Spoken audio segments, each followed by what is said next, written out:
Applaudissements, cris et encouragements à l'arrivée de la flamme olympique.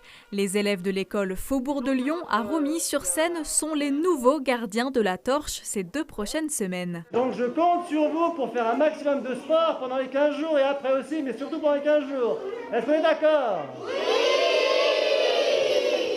Car au-delà de cet événement symbolique, l'objectif est de faire découvrir aux plus jeunes différentes disciplines sportives. C'est vraiment pour les stimuler un peu plus, pour leur donner des idées de qu'est-ce qu'ils peuvent faire comme sport.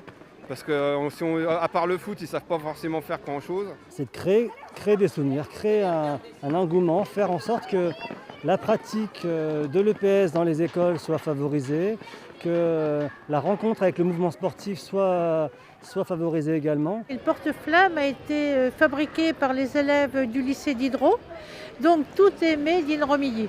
Chaque école choisit ses activités. À Gambetta, les élèves de CE2 ont pu pratiquer de l'athlétisme, du rugby ou encore de la boxe. Pendant les 15 jours, nous avons essayé de les sensibiliser aux Jeux Olympiques et aux valeurs qui sont fédérées par les Jeux Olympiques. La coopération, l'entraide, le respect, vraiment c'est très très important. Travailler en équipe et faire du sport libre, parce qu'on ne fait pas sûrement du sport à cause du virus.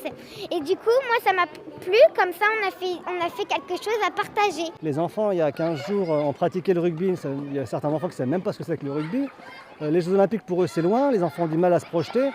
Donc le fait d'avoir la possibilité de prendre du plaisir lorsqu'on pratique du sport, les bénéfices que peut apporter le sport, même dans le développement personnel, dans les apports cognitifs qu'on peut avoir à l'école, tout ça, c'est pas forcément acquis pour les enfants. Donc on est là pour le rappeler. Et en plus des activités proposées par les enseignants et animées par les clubs locaux, une roue des 30 minutes de sport par jour, c'est son nom, est à disposition dans la cour de l'école. Ils ont plein de petits trucs à faire pendant 30 minutes qu'ils n'ont pas forcément envie de le faire si ce n'est pas sous forme de jeu.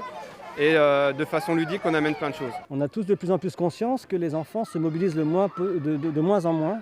Alors merci les écrans, c'est bien qu'on commence à parler d'obésité. Donc pendant les récréations, ils vont pouvoir jouer avec cette roue et en toute autonomie pouvoir pratiquer des petites épreuves sportives dans la cour. Depuis février, la flamme parcourt les écoles, Romillonne dans un premier temps, puis sur l'ensemble du département jusqu'en 2023.